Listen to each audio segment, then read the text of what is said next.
কিভাবে অতি সহজে শর্টকাটভাবে ইংলিশটা শিখতে পারি তার জন্য আরেকটি কৌশল আমি তোমাদের সাথে শেয়ার করব। চলো দেখি। ডু ইউ নো, তুমি কি জানো? ওয়্যার টু ডো, কোথায় করতে হবে? ডু ইউ নো, তুমি কি জানো? ওয়্যার টু গো, কোথায় যেতে হবে? ডু ইউ নো, তুমি কি জানো? ওয়্যার টু স্লিপ, কোথায় ঘুমাতে হবে? ডু ইউ নো, তুমি কি জানো? ওয়্যার টু প্লে, কোথায় খেলতে হবে?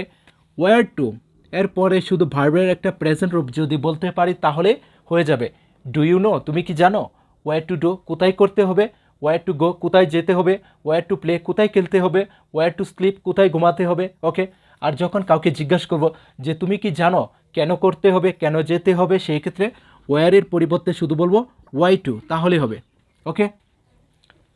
ডু ইউ নো, তুমি কি জানো? ওয়াই টু ডু, কেন করতে হবে? ডু ইউ নো, তুমি কি জানো? ওয়াই টু গো, কেন যেতে হবে? ডু ইউ নো, তুমি কি জানো? ওয়াই টু প্লে, কেন খেলতে হবে? ওয়াই টু স্লিপ, কেন ঘুমাতে হবে? ওয়াই টু রাইট, কেন লিখতে হবে? ওয়াই টু সে, কেন বলতে হবে? এই ধরনের কথাগুলি কিন্তু খুব সহজে ইংলিশে বলতে পারবো। শুধু এখানে ডু ইউ নো, তুমি কি জানো? ওয়ার টু, কোথায়? ওয়াই টু, কেন? তারপর শুধু ভার্বের প্রেজেন্ট রূপটা যদি বলতে পারি ডু গো এর পরিবর্তে, তাহলেই কিন্তু নতুন নতুন সেন্টেন্স হয়ে যাচ্ছে। যদি এভাবে শিখতে পারি আমাদের পক্ষে সহজে ইংলিশটা শেখা সম্ভব। কীভাবে শর্টকাটভাবে ইংলিশটা বলতে পারি তার জন্য আরেকটি ক্লাস আমি তোমাদের সাথে শেয়ার করব। আশা করি ক্লাসটি তোমাদের খুবই কাজে লাগবে।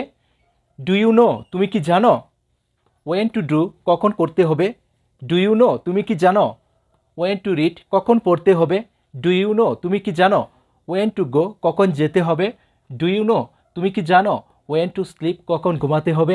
যখনই কাউকে এই ধরনের প্রশ্ন করব শুরুতে বলবো কি do you know when to, to এর পরে শুধু ভার্বের একটা প্রেজেন্ট রূপ বলবো তাহলেই হয়ে যাবে। ওকে।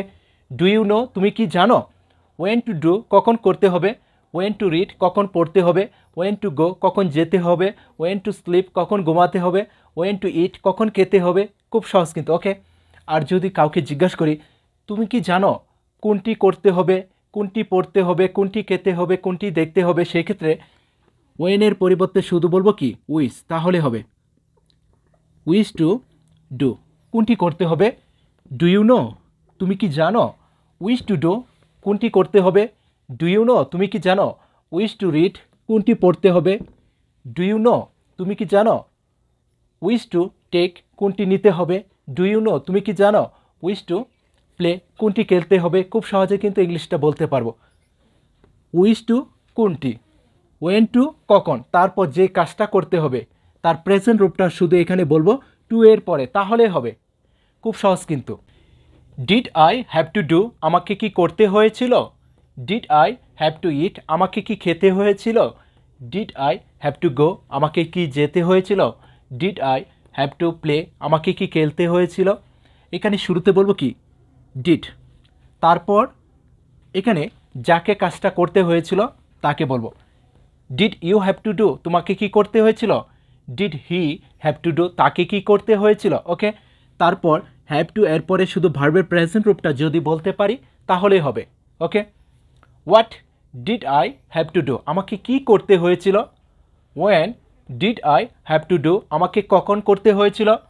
How did I have to do, আমাকে কিভাবে করতে হয়েছিল? Where did I have to do, আমাকে কোথায় করতে হয়েছিল? Which did I have to do, আমাকে কোনটি করতে হয়েছিল? Why did I have to do, আমাকে কেন করতে হয়েছিল? ওকে। যখন জিজ্ঞাসা করব কি করতে হয়েছিল শুরুতে বলবো কি হোয়াট, কোথায় করতে হয়েছিল? ওয়ার, কিভাবে করতে হয়েছিল? হাউ, কখন করতে হয়েছিল? ওয়েন, কোনটি করতে হয়েছিল?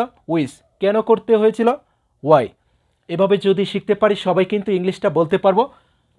ডিড এর পরে যাকে কাজটা করতে হয়েছিল তাকে বলবো, এখানে যে কোনো সাবজেক্ট হতে পারে। ওকে। তারপর হ্যাভ টু এর পরে ডু এর পরিবর্তে যে কোনো ভার্বের প্রেজেন্ট রূপটা যদি বলতে পারি তাহলে এই ধরনের ইংলিশটা হয়ে যাবে। ওকে।